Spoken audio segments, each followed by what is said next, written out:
context of artificial intelligence systems, a hallucination or delusion, sometimes more brusquely referred to as AI BS, is an output usually from an AI chatbot, but it can also be from another type of AI system that's basically just made up. Sometimes this kind of output is just garbled nonsense, as the AI systems, those based on large language models anyway, are essentially just predicting what words will come next in the sentences they're writing, based on statistical patterns. That means they can string words together, and then sentences together, and then paragraphs together, in what seems like a logical and reasonable way, and in some cases can even cobble together convincing stories or code or whatever else, because systems with enough raw materials to work from have a good sense of what tends to go where, and thus what is good grammar and what is not, what code will work and what code will break your website, and so on. In other cases, though, AI systems will seem to just make stuff up, but make it up convincingly enough that it can be tricky to detect the made-up component of its answers. Some writers have reported asking AI to provide feedback on their stories, for instance, only to later discover that the AI did not have access to the stories, and they were providing feedback based on the title or based on the writer's prompt, the text the writer used to ask the AI for feedback. And their answers were perhaps initially convincing enough that the writer didn't realize the AI had not read the pieces they asked them to criticize, and the AI systems, because most of them are biased toward sycophancy, toward brown-nosing the user and not saying anything that might upset them, or saying what it believes they want to hear, those AI systems will provide general critique that sounds good, that lines up with what their systems tell them should be said in such contexts, but which is completely disconnected from those writings and thus not useful to the writer as a critique. That combination of confabulation and sycophancy can be brutal, especially as these AI systems become more powerful and more convincing. They seldom make the basic grammatical and reality-based errors they made even a few years ago, and thus it is easy to believe you are speaking to something that is thinking, or at the bare minimum that understands what you're trying to get it to help you with, or what you're talking about. It's easy to forget when interacting with such systems that you are engaged not with another human or another thinking entity, but with software that mimics the output of such an entity, but which does not experience the same cognition experienced by the real-deal thinking creatures it's attempting to emulate. What I'd like to talk about today is another sort of AI-related delusion, one experienced by humans interacting with such systems, not the other way around, and the seeming and theoretical pros and cons of these sorts of delusional responses.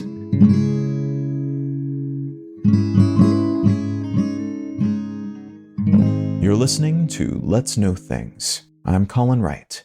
I'm able to keep this show ad-free because of support from listeners like you. If you're finding value in what I'm doing here, consider becoming a paid supporter for the cost of a cup of coffee each month at letsknowthings.com. And as a thank you for your helping me keep this show solvent, you'll receive an additional bonus More Things episode each month.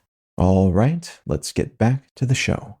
Research that has looked into the effects of psychotherapy, including specific approaches like cognitive behavioral therapy and group therapy, show that such treatments are almost always positive, with rare exceptions, grant benefits that tend to last well past the therapy itself, so people who go to therapy tend to benefit from it even after the session, and even after they stop going to therapy, if they eventually stop going for whatever reason. And it shows that the success rate, the variability of positive impacts, vary based on the clinical location, the therapist, and so on, but only by about 5% or less for each of those variables. So even a not perfectly aligned therapist or a less than ideal therapy location will, on average, be of benefit to the patient. That general positive impact is part of the theory underpinning the use of AI systems for therapy purposes. Instead of going into a therapist's office and speaking with a human being for an hour or so at a time, the patient instead speaks or types to an AI chatbot that has been optimized for this purpose.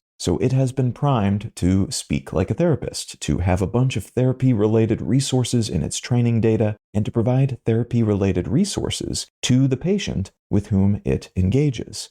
There are a bunch of downsides to this approach, including the fact that AI bots are flawed in so many ways. They're not actually human, and thus cannot really connect with patients the way a human therapist might be able to connect with them. They they have difficulty shifting from a trained script. As again, these systems are pulling from a corpus of training data and additional documents to which they have access, and that means they will tend to handle common issues and common patient types pretty well, but anything deviating from that is a toss-up. And as I mentioned in the intro, there is a chance that they'll just make stuff up or brown-nose the patient, saying things it seems like the patient wants to hear, rather than the things the patient needs to hear for their mental health. On the upside, though, there is a chance some people who would not feel comfortable working with a human therapist will be more comfortable working with a non-human chatbot. Many people don't have physical access to therapists or therapy centers, or don't have insurance that covers what they need in this regard. And some people have other monetary or physical or mental health issues that makes therapy inaccessible or non-ideal for whatever reason. And these systems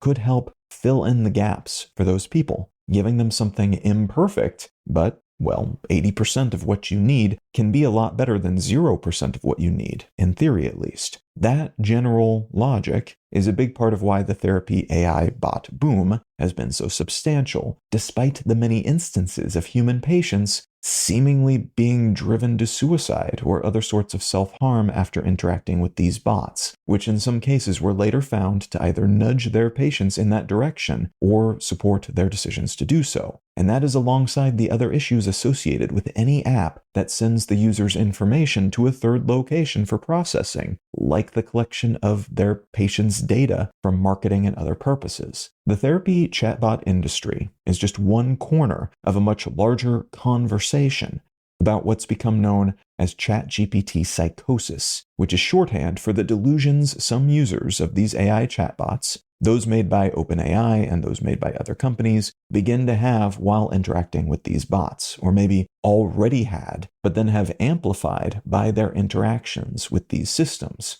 These stories have been piling up, reported by The Times, in Rolling Stone, and in scientific journals. And the general narrative is that someone who seems to be doing fine, but who's maybe a little depressed or unhappy, a little anxious, but nothing significant, at least to those around them. That person starts interacting with a chatbot, then gets really, really absorbed in that interaction. And then at some point, those around this person realize that their friend or child or spouse or whomever is beginning to have delusions of grandeur, believing themselves to be a prophet or a god, or maybe they're starting to see the world as just an intertangled mess of elaborate unbacked conspiracy theories, or they come to believe the entire world revolves around them in some fundamental way, or everyone is watching and talking about them. That genre of delusion. Many people end up feeling as if they're living inside nihilistic and solipsistic nightmares where nothing has meaning and they are perhaps the only entity of any importance on the planet, the only real human being, the only thinking creature.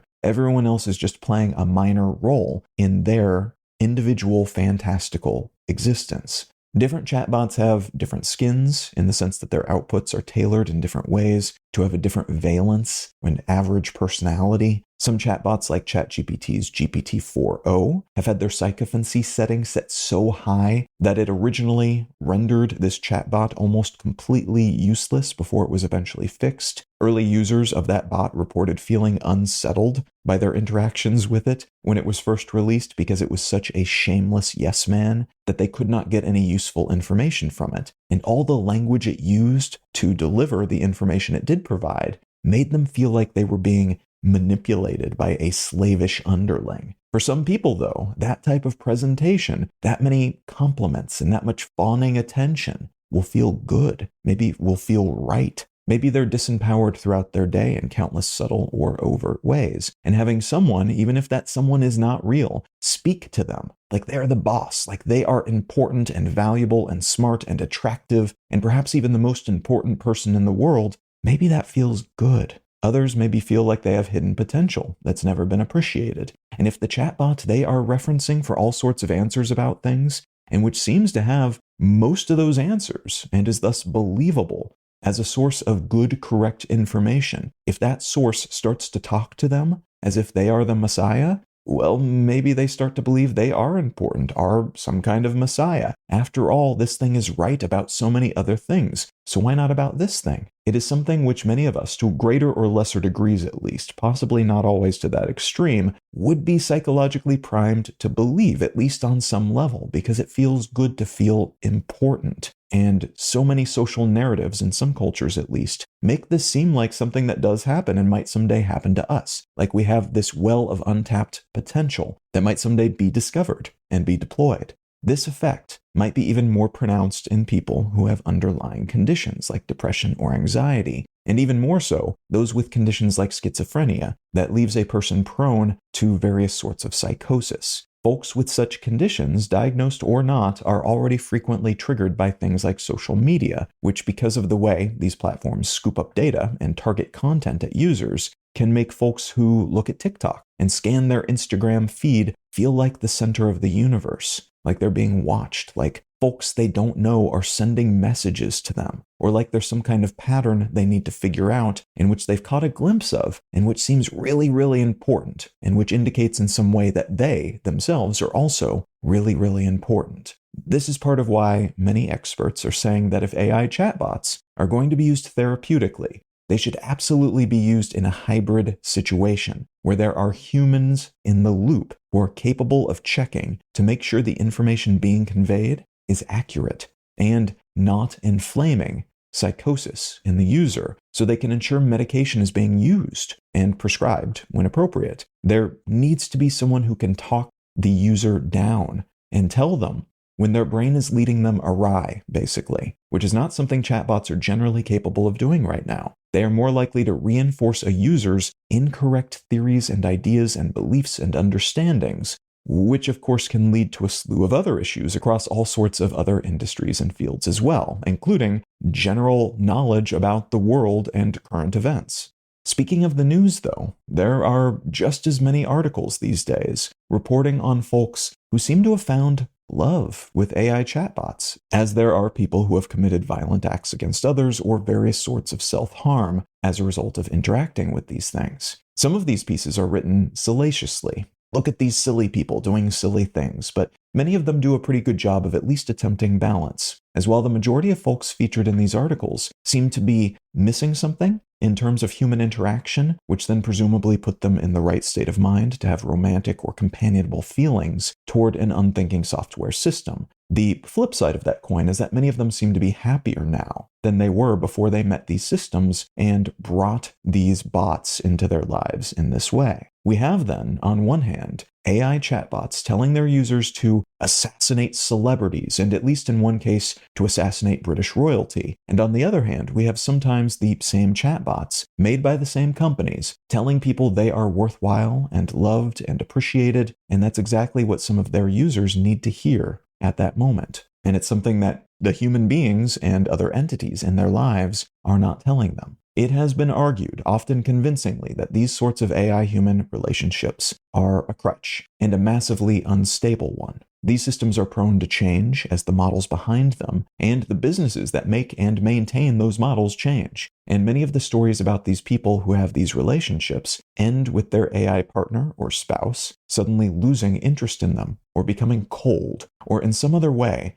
no longer providing what that user once got from them. This can be a bad moment for these people who, again, in many cases, seemed to be lacking something from the humans in their lives, and these AI systems kind of filled the gaps for them. That's what a crutch does, after all, wobbly or not. More ideal, according to the folks keeping tabs on these happenings and who are doing research in this space at least, would be systems that help folks fill these gaps in a more holistic and permanent way, in helping them improve their social or psychological or physical situations so that they do not rely on software entities and the potential delusions, positive or negative, that come with them. AI bots and companions would ideally help human beings connect with themselves and with other human beings, with the world outside of the software, rather than setting them up to use that software crutch for the rest of their lives. Right now, though, we are living through an era in which understandings about how these systems work are not widely disseminated, and collective understandings of their impact on our internal and external lives, our interpersonal relationships, and even our broader cultures is not fully understood. That history is being written day to day right now. It may be that this is a momentary thing, these systems filling the roles in our lives that other humans or groups of humans may have once filled, at least for some of us, but only until regulations and software updates and other sorts of things step in to ensure this is no longer the case, that it no longer happens for a variety of reasons based on a variety of incentives. Alternatively, it may be that this is just the first step toward a reality in which this sort of thing is more common. These tools further refined to be increasingly wonderful and perhaps even psychologically healthy companions, becoming something akin to pets for many of us, something more like partners or spouses for some of us, and either way, dramatically changing the nature of human society and human interaction as a consequence.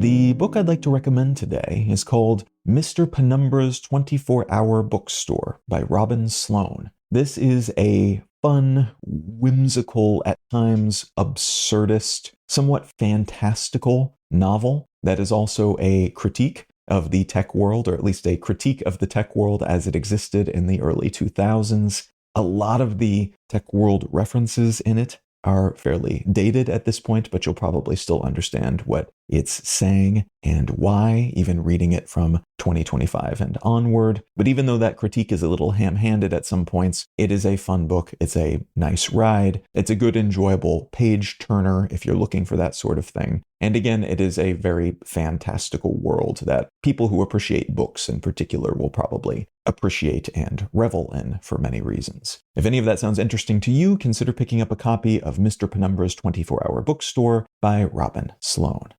Let's Know Things is a listener-supported show. I don't make any money from ads, only what listeners contribute by becoming paid supporters at letsknowthings.com. If you're not in the position to become a paid supporter at the moment, consider leaving a quick review wherever you get your pods. Those help get the show in front of more people and lend a hint of credibility to independently made shows like this one. A huge thanks in advance, whatever shape your support might take.